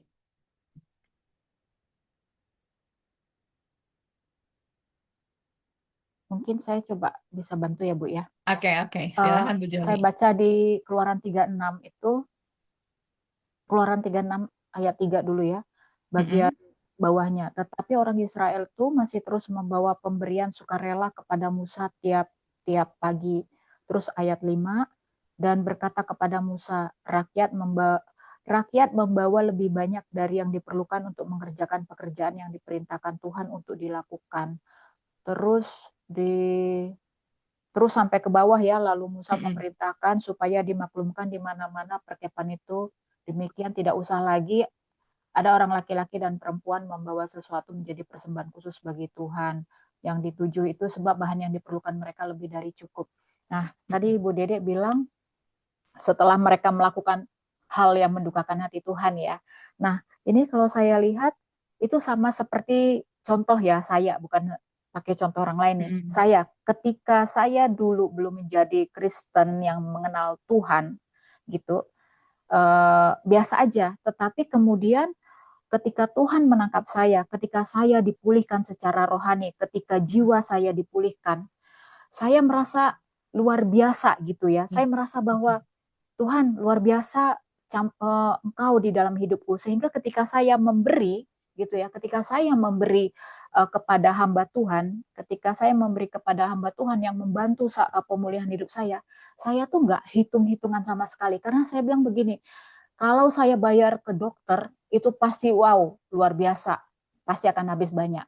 Tetapi hamba Tuhan itu tidak meminta, dia benar-benar memulihkan saya tanpa dia minta, saya memberi lebih daripada mungkin yang dia tidak perkirakan gitu ya. Itu karena apa? Ungkapan syukur saya bahwa dia telah membantu memulihkan saya. Nah, ini demikian juga terjadi dengan Israel. Ya, Israel itu mengalami pengampunan, Tuhan ampuni dia, Tuhan pulihkan mereka seperti saya dipulihkan. Lalu mereka membawa terus berlebih-lebih sebagai ungkapan syukur bahwa Tuhan itu mengampuni mereka. Seperti itu, Bu. Betul, Kira-kira betul. menurut saya sih. Bener banget. Bener banget ya. Thank you Bu Joli ya. Jadi ketika kita tahu sadar diri nih, saya tuh udah berbuat dosa. Saya tuh udah nature kita tuh dosa gitu kan. Kita sadar kalau misalnya kita terus hidup dalam dosa, akhir kita kemana gitu. Kalau misalnya Tuhan memberikan satu kesempatan nih, satu peluang untuk kita bisa melakukan segala sesuatu, nggak heran kalau orang Israel itu melakukannya dengan rela hati yang tadi satu, dan mereka akan terus memberi, memberi. Dia lihat, oh ada punya kain, kasih. Dia lihat lagi, oh ada ini, kasih, kasih, kasih. Dia tahu siapa Tuhannya. Dia tahu perintah itu untuk siapa. Jadi ketika hati itu muncul, keantusiasan itu juga akan muncul. Jadi yang tadi Bu Jol bilang, tanpa diminta pun kita akan ngasih gitu, tanpa misalnya kita hitung-hitungan, wah kayaknya udah habis segini nih, wah nggak ini nggak etis nih, nggak logis dan sebagainya. Tapi karena kita tahu siapa yang sudah memberikan anugerah itu bagi kita, ya kan, istilahnya mungkin dia itu sebagai orang yang diutus Tuhan untuk menjadi anugerah bagi hidup kita, kita dengan rela hati melakukan segala sesuatu tanpa diminta. Mungkin bahkan kalau dibilang dia minta 1 juta, kita kasih lebih dari 1 juta. Atau dia minta misalnya hidup kita kasih bukan hanya hidup kita, tapi seluruh hidup kita bagi bagi orang itu gitu kan. Jadi kasarnya karena kita tahu kasih anugerah itu sudah diberikan ke kita. Jadi satu bukti kita bisa memberikan itu karena ya kita mengerti, memahami. Orang Israel pun sama.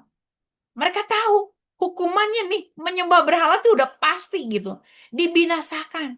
Dan mereka istilahnya bukan dengan kata lain, saya mau bayar nih segala sesuatu, enggak gitu. Hati mereka tuh tulus gitu kan. Hati mereka tulus, mereka melakukan itu, mereka bersyukur karena mereka sudah dipulihkan. Mereka bersyukur karena Tuhan masih berbicara. Mereka bersyukur karena masih diberi kesempatan untuk mereka bisa melakukan segala sesuatu dari yang mereka punya. Nggak pernah dari yang mereka nggak punya. Nggak pernah meminta sesuatu yang di luar nalar. Jadi dengan kata lain, ketika orang Israel memberi, meskipun sampai akhirnya Musa bilang stop, udah banyak, udah cukup gitu kan.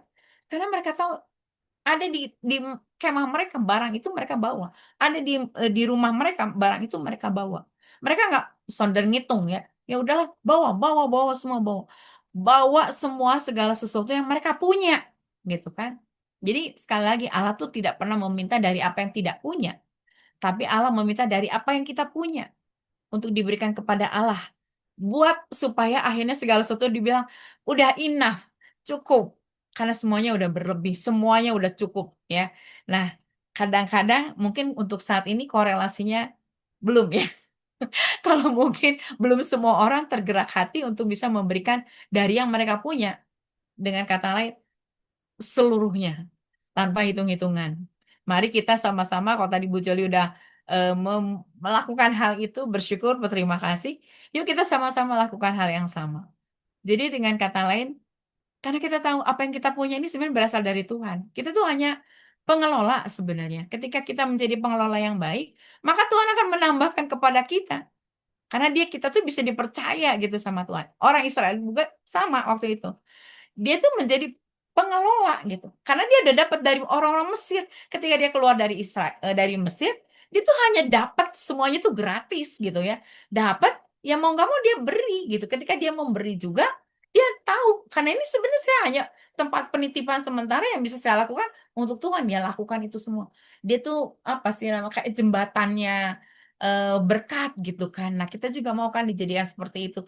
Pengelola yang baik, kalau misal kita tahu ada satu karyawan yang bisa mengelola dengan baik, pasti si tuannya akan mempercayakan banyak hal ke dia gitu. Nah, kita juga mau jadi pengelola yang baik dalam hal materi, pengelola yang baik dalam hal potensi yang ada pada kita, pengelola yang baik dalam segala sesuatunya. Kita nggak mau pelit-pelit sama Tuhan ya, karena kita sudah dapat kasih karunia dari Tuhan, kita sudah dapat anugerah dari Tuhan, dan kita juga tahu bahwa itu adalah salah satu bukti Tuhan bekerja lewat kita. Dan itu juga salah satu bukti Tuhan bekerja kepada bangsa Israel, karena ya Tuhan mau ngomong langsung gitu.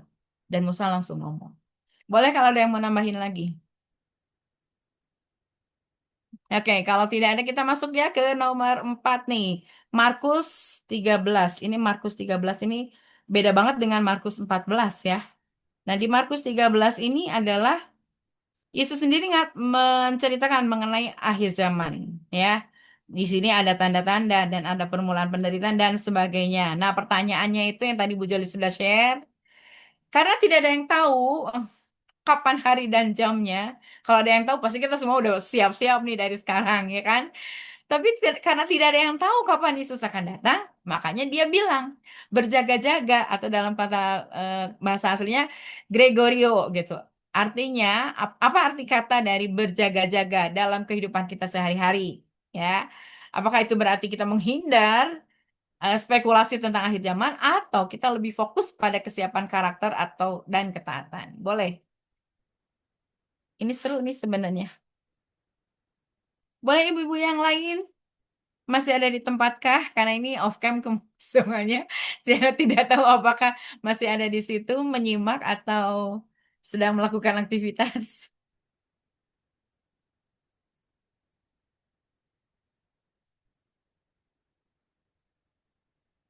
Oke, ada Ibu Tika Bulan atau Ibu Yospina atau Ibu Renti, Ibu Haryani, Ibu Marina, Ibu Ance, Ibu Menci. Ini saya absen semua satu-satu.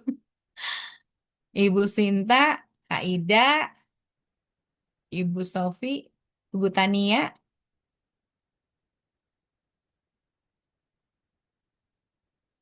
Ya, ini kata berjaga-jaga itu memang sering kali kita dengar ya, apalagi di masa-masa sekarang karena kita tahu ini adalah eh, akhir zaman ya. Kalau misalnya kita tahu ini adalah akhir zaman. Dan di sini disebutkan juga ada kata apakah Tuhan itu akan datang malam hari, tengah malam atau bahkan subuh gitu kan. Artinya mungkin bukan waktunya malam hari secara waktu 24 jam gitu kan. Oke, silakan ada kalau ada yang mau nyampe. Bu Pita, ya sudah buka kak. Tadi Iya, enggak, silakan. tadi Ibu bilang tengah malam. Orang ini kan Bu, waktu di Amerika dengan di Indonesia kan beda. Beda. Jadi maksud saya gini, bukan berarti waktunya. Maksud saya gitu Bu. Jadi menurut saya nih Bu ya, apa sih kata-kata berjaga-jaga itu gini Bu. Janganlah sampai Tuhan datang pada saat kita punya luka hati, pertama. Punya luka hati. Ketika kita pelihara itu, Tuhan sempat memanggil kita. Jangan sampai gitu ya Bu ya. Kemudian berjaga-jaga itu juga kita siap selalu untuk melayani, untuk mengasihi. Jadi ketika Tuhan datang juga dilihat kita. Karena kalau menurut saya kata-kata setia itu maksudnya bukan setia seperti misalnya suami istri tidak selingkuh apa gitu, enggak. Setia di sini menurut saya nih Bu, ada kasih. Setia itu kasih kita itu ada. Jadi pada saat Tuhan datang pun kita setia dengan kasih kita berikan kepada sama kita, lingkungan kita, terutama Tuhan kita yang tetap harus kita jaga. Jadi artinya jaga-jaga itu kita harus selalu terhubung dengan Tuhan. Jadi tidak sempat iblis mencuri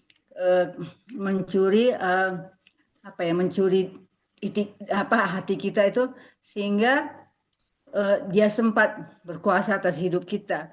Ketika kita berjaga-jaga, hubungan kita, kesetiaan kita pelihara sama Tuhan, saya percaya kita tidak akan Tuhan tidak sempat seperti pencuri. Memang kita sudah siap kapanpun kita dipanggil, kapanpun kita harus berhadapan dengan Dia. Gitu saja Bu, saya bisa pikir. Thank you, Bu Lampita. Iya betul ya. Ada yang mau nambahin boleh. Kak Ida silakan. Udah buka. Saya tambahin sedikit Bu. Kalau berjaga-jaga itu ke arah kesadaran penuh. Kesadaran penuh, kita harus sadar akan situasi kapan saja. Kita harus siap kapan saja waktunya Tuhan itu datang. Jadi kita sambil berjaga-jaga, kita harus tetap sadar siapa diri kita ini. Kita harus kosongkan hati kita dengan hal-hal yang negatif, bahkan dosa, sehingga ketika Tuhan datang, rumah kita ini sudah bersih. Rumah kita ini sudah bersih. Gitu aja sih Bu dari saya. Oke. Ya, makasih juga Bu Kak Ida ya. Ada lagi Ibu Ibu Yospina ini udah buka kamera nih, silakan Bu. Ya, Kenapa Bu nggak jadi Bu? Oke, ya, ya silakan Bu ya, Yospina. berjaga-jaga. Jadi, sorry ya, saya baru sampai rumah, so. Ya, Oh oke berjaga-jaga oke. itu adalah kita harus ada kesiapan rohani yang terus-menerus aktif ya, bukan Ah-ah. pasif. Kita terus-menerus aktif menanti kedatangan Tuhan Yesus. Kita harus siapkan diri kita, hati kita, bahwa untuk tujuan kita sorga itu pasti ya. Dia itu sorga itu tempat ya. Bukan Mm-mm. kita, oh saya mau ke surga, saya mau ke surga, enggak. Tapi kita itu sebagai murid Tuhan, sebagai pelayan, kita itu harus aktif. Apa sih yang Tuhan inginkan? Saya ini hamba loh, dulos. Jadi kan bahasa Ibrani, hineni, ini aku Tuhan. Apa yang Tuhan mau? Kadang kan banyak dari kita tuh apa yang aku mau, Tuhan, aku mau begini, aku mau begini. Tapi yang zaman yang kita hadapi sekarang, apa yang Tuhan mau saya buat? Apa yang Tuhan mau saya lakukan? Hmm. Jadi hati kita ini, jadi dikatakan gini, di hati inilah rumahmu. Jadi benar-benar di hati kita itu rumah Tuhan. Di hati kita itu ada kedamaian Tuhan. Di hati kita itu ada buah roh.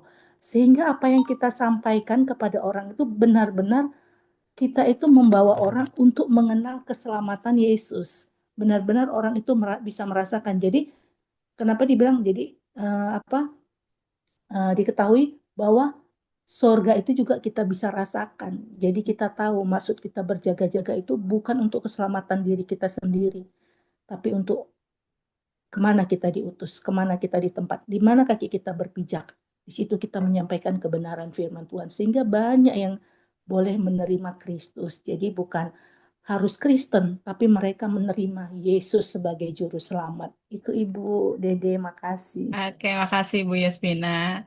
Ini luar biasa dari Bu Lampita, Kak Ida, Bu Yospina. Betul ya, kita harus berjaga-jaga. Jadi kalau yang tadi disebutkan, kita punya hati yang selalu siap menjadi rumah bagi Tuhan. Kita juga harus bisa menyiapkan bukan karena waktu ya, karena waktu di Amerika dengan waktu di Indonesia beda banget gitu kan. Nah, intinya kalau bisa kita lihat, orang yang berjaga-jaga itu berarti dia ready, dia siap kapanpun. Dengan kata lain, kita siap melakukan segala sesuatu dimanapun, kapanpun, apapun kondisinya. Kemudian orang yang berjaga-jaga itu dalam posisi kan dia menunggu ya, menunggu kapan datang, dia menunggu. Kadang-kadang kan manusia tuh, nah hal ini tuh sulit banget gitu. Ketika dia ada di posisi menunggu tuh, manusia tuh lebih cenderung untuk dia melakukan aksi. Padahal sebenarnya bukan itu. Saul pernah salah ya. Ketika dia menunggu Samuel datang, dia lakukan aksinya terlebih dahulu. Nah, jadi kita lihat di sini bukan spekulasi juga, tapi kita harus siap untuk punya sikap menunggu. Karena Tuhan sendiri bilang, nggak tahu. Anak manusia sendiri pun juga nggak tahu kapan waktunya.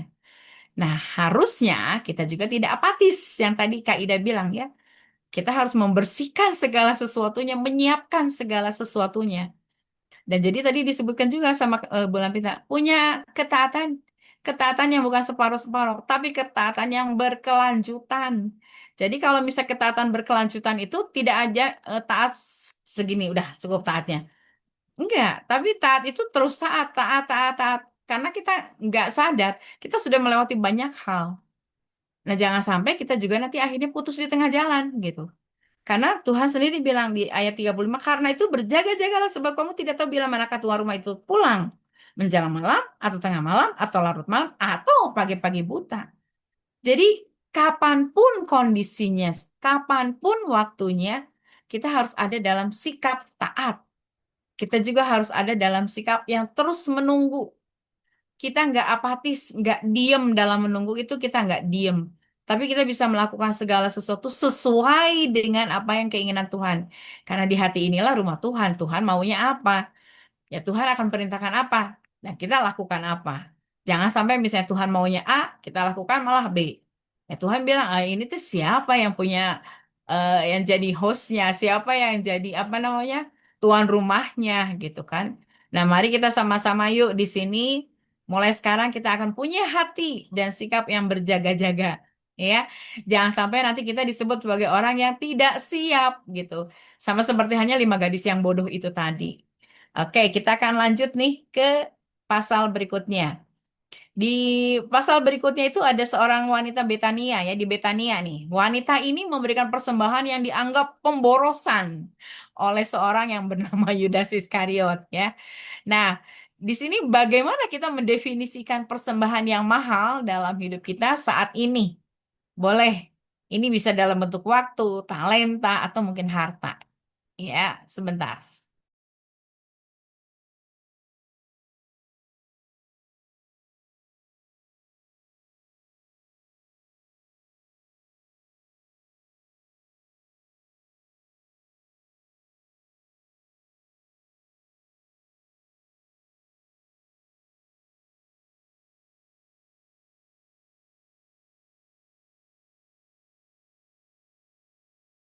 Sorry. Ada intermezzo sedikit tadi. Ya, silakan kalau ada yang ini. Jadi di sini tuh saya ulang lagi pertanyaannya ya. Wanita di Betania memberikan persembahan yang dianggap pemborosan. Karena disebutkan di situ 300 dinar ya. Sementara upah pegawai pada waktu itu 1 hari itu 1 dinar. Nah, ini kan pemborosan banget. Berarti dia itu menghabiskan 1 tahun penghasilan dia untuk menyeka atau meminyaki Yesus gitu. Dia nggak tahu waktu itu adalah waktu di mana Yesus akan disalibkan gitu kan. Tapi Yudas melihatnya lain. Yudas melihat ini tuh sebenarnya bisa dijual, uangnya bisa dibagikan kepada orang-orang miskin ya. Tapi kan sebenarnya di balik kata-katanya Yudas itu ada unsur yang lain gitu kan. Oke, di sini bagaimana kita mendefinisikan persembahan yang mahal dalam hidup kita saat ini. Bisa dalam bentuk waktu, talenta, atau harta. Jadi kalau kita runut nih dari Keluaran 34, 35, 36 sampai ke Markus 13 dan 14, sebenarnya lebih ke self kitanya gimana gitu. Jadi intinya apakah kita self center atau kita God center gitu. Karena semuanya nyambung gitu kan. Apa yang kita lakukan itu sebenarnya untuk siapa gitu. Boleh, silakan ada yang mau memulai.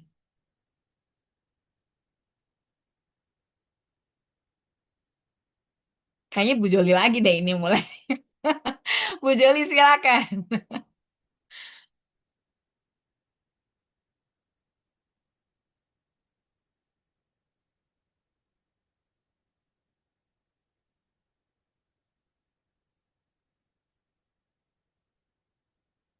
Ini kaitannya dengan ayat, sebentar, Markus 14 ya. Ayat 3 sampai 9 kali ya. Ayat 3 sampai 9.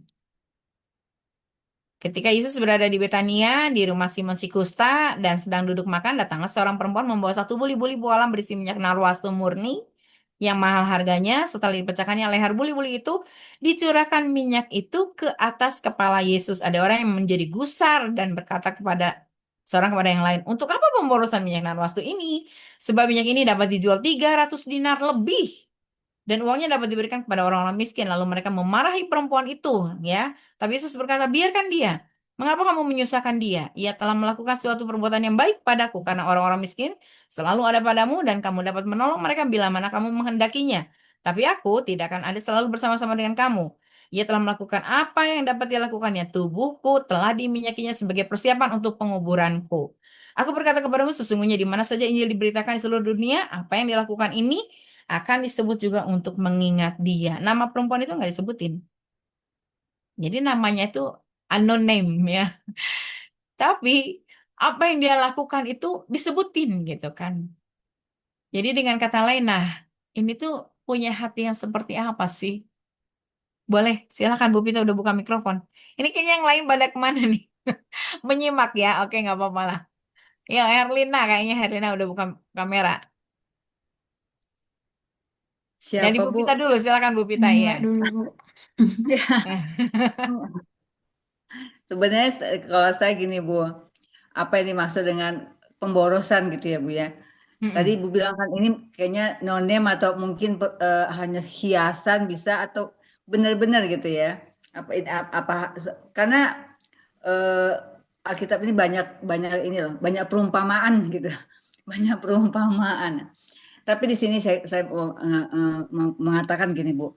Ketika ada pemborosan kita yang dipandang orang, menurut saya gini, ketika kita memiliki sesuatu, kita nggak perlu harus memikirkan diri kita. Kita Betul. berbagi ke orang. Kenapa? Saya pikir ketika kita berbagi ke orang lain, siapa yang berbagi dengan saya? Ya Tuhan. Tuhan udah memelihara saya, pasti dia. Dia pasti yang memberi yang terbaik bagi saya gitu. Jadi ketika saya berbagi, saya nggak usah ingat diri saya karena tadi saya bilang Tuhan sudah melihara saya, sudah mencukupi saya. Dan ketika saya melihat, dia lihat hati saya, tulusnya hati saya, dan dia akan memberi itu berlipat-lipat lagi justru gitu. Jadi ketika kita nggak mikirkan kita, justru Tuhan yang memikirkan kita gitu. Saya pikir gitu. Jadi misalnya gini, misalnya ada persekutuan ya Bu ya, di rumah kita gitu ya, kumpul gitu ya. Padahal kita nggak punya duit sebenarnya, tapi kita usahakan. Kenapa? Karena kita merasa itu untuk pekerjaan Tuhan gitu. Nantilah untuk besok saya jajan nggak usah mikir yang bagaimana hari ini kita memberi makan karena dengan rasa syukur, rasa sukacita berkumpul dengan orang teman-teman yang seiman gitu. Misalnya kita menyiapkan makanan gitu ya Bu. Salah satu contoh yang paling sederhana ya Bu ya. Jadi saya pikir untuk pekerjaan Tuhan tidak ada kata-kata boros, tidak ada kata-kata pemborosan atau yang sia-sia. Kalau untuk pekerjaan Tuhan itu saya pikir Bu. Oke. Ini saya langsung aja ya. Kalau misalnya ini kita lihat di sini seorang wanita di Israel itu dia harus punya minyak narwastu untuk persiapan pernikahan sebetulnya. Jadi minyak narwastu ini dimiliki oleh setiap wanita untuk persiapan pernikahannya dia. Nah, ketika dia memecahkan leher minyak buli-buli itu, artinya dia udah melepaskan segala sesuatu yang dibanggakan oleh seorang wanita dalam persiapan pernikahannya. Nah, kalau misalnya saya lihat di sini kategorinya persembahan yang mahal, itu artinya adalah segala sesuatu yang kita korbankan.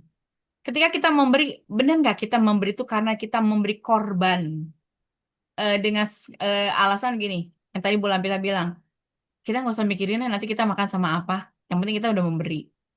Nah, saya atau kita semua lah ya, punya banyak waktu. Sebenarnya kita diberi Tuhan waktu 24 jam, nggak usah susah-susah, waktu dulu aja. Kita diberi waktu 24 jam, apakah waktu itu kita gunakan untuk kepentingan kita, kepentingan pekerjaan kita, sisanya baru untuk Tuhan? Ataukah kita memang memberikan untuk Tuhan terlebih dahulu, kemudian baru sisa waktunya kita gunakan untuk hal-hal lain? Nah, itu kita mulai evaluasi nih. Apakah kita memberikan untuk Tuhan dulu? Ya. Nah, sisanya baru kita gunakan untuk aktivitas yang lain. Itu dalam hal waktu. Kemudian dalam hal talenta, apakah kita melakukan segala sesuatu itu karena ada orang yang muji?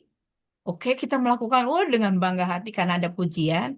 Atau kita memberikan segala sesuatu itu karena Tuhan sendiri yang sudah memberikan ke kita, maka kita layak memberikan kepada Tuhan. Tuhan tuh nggak butuh pujian sebetulnya. Tuhan juga nggak butuh disembah. Tapi kita memberikan segala sesuatu tuh karena kita tahu nih, yang ngasihnya tuh Tuhan. Ya udah saya ngasih ke Tuhan semua gitu kan talenta saya. Karena ingat ketika diberi, maka akan dimintain pertanggungjawaban. Dan kalau bisa kita mikir, karena takut nanti dimintain pertanggungjawaban, ya udah saya kasih. No, itu bagi Tuhan itu bukan pengorbanan. Bagi Tuhan yang namanya pengorbanan itu adalah bagi Tuhan dulu, baru sisanya untuk kita. Talenta kita berikan untuk Tuhan, bukan untuk kepujian kita sendiri. Kita diberi anugerah suara merdu. Itu talenta dari Tuhan mungkin ya. Tapi yang pasti itu anugerah dari Tuhan. Tapi kita bisa gunakan itu untuk hal yang lain. Baru ketika diminta, bolehlah nanti jadi WL atau jadi singer. Sebentar ya, saya lihat job desk-nya dulu ya. Bla, bla, bla, bla, bla. Nanti sebentar ya, saya lihat PK-nya dulu. Wah, itu sudah menyalahi aturan sebetulnya. Tapi kita tahu nih, oh Tuhan sudah ngasih. Yuk kita sama-sama kasih buat Tuhan dulu. Saya agak luar biasa, saya sangat terberkati dengan salah satu bukan, gembala saya. Dia memberi segala sesuatu untuk Tuhan yang terbaik, the best for the best gitu kan. Baru sisanya mereka gunakan untuk kehidupan sendiri. Pendeta gembala saya itu sederhana orang. Penampilannya sangat sederhana. Tapi ketika dia memberi untuk Tuhan, dia toh-toh. Sampai saya bilang ini segini banyak, dari siapa kebanyakan uangnya? Ya dari Bugem dan Pagem lah. Oh my God. Sementara mungkin tidak semua orang bisa melakukan itu kan. Ada orang yang hitung-hitungan, tapi mereka enggak gitu. Mereka bahkan bilang bagi kami mengeluarkan uang segitu, asal ada satu jiwa yang diselamatkan, itu kebanggaan tersendiri bagi mereka. Satu jiwa bagi mereka untungnya apa gitu. Tapi mereka lakukan itu karena mereka punya hati. Mereka udah diberi dari Tuhan, mereka akan memberi lebih banyak untuk Tuhan. Dan bagi mereka ketika satu jiwa dimenangkan, sebenarnya yang bersukacita tuh malaikat di sorga gitu kan. Satu jiwa dimenangkan tuh yang sukacita tuh malaikat. Tapi bagi mereka itu adalah satu kemenangan besar. Saya bisa meraih orang yang bisa diselamatkan. Jadi kembali ke unsur hati. Ketika kita bisa memberikan sebagai satu bentuk pengorbanan, pendeta saya pernah ngajarin gini. Cidede waktu Cidede melakukan sesuatu itu mengorbankan apa? Saya hanya mikir, ya waktu sih kata saya gitu. Nah itu artinya kita sudah memberikan persembahan yang mahal. Oh gitu ya. Kita kan kadang-kadang ngitung dalam bentuk nominal kan. Tapi kita lupa sebenarnya. Ketika kita mengorbankan satu sisi, itu sebenarnya kita sedang memberikan persembahan yang mahal. Anggaplah Bu Joli, dari 24 jam, Bu Joli harus spare waktu untuk apa-apa. Tapi Bu Joli udah mengutamakan Tuhan dulu dengan melakukan pelayanan dibandingkan semuanya. Itu artinya Bu Joli sudah memberikan persembahan yang mahal. Jadi kita lihat nih, apa yang kita korbankan. Entah itu dalam bentuk waktu, uang, tenaga, pikiran, itu semuanya ketika kita mengorbankan, ada yang dikorbankan, artinya kita sudah memberikan persembahan yang mahal. Nah, jadi kembali, motivasi kita apa? Yuk cek sama-sama hati kita. Apakah hati kita memang saya mau berkorban karena Tuhan lebih dulu berkorban buat saya. Saya mau berkorban atau saya mau berkorban karena di balik udangnya, di balik batunya ada bawang. Salah ya, di balik ada udang di balik batu gitu kan. Jadi ketika kita cek motivasi kita, maka kita akan tahu, oh ya benar, saya lakukan ini karena memang saya sudah memberi yang terbaik untuk Tuhan. Saya lakukan ini karena memang saya tahu ini yang Tuhan mau. Gitu. Tuhan tuh nggak pernah minta lebih loh dari kita sebenarnya. Tapi kalau Tuhan minta 1 mil, yuk kita berjalan 2 mil ya sama dia. Kalau kita misalnya apa sih bahasanya tuh Bu Joli kalau bahasa Inggrisnya?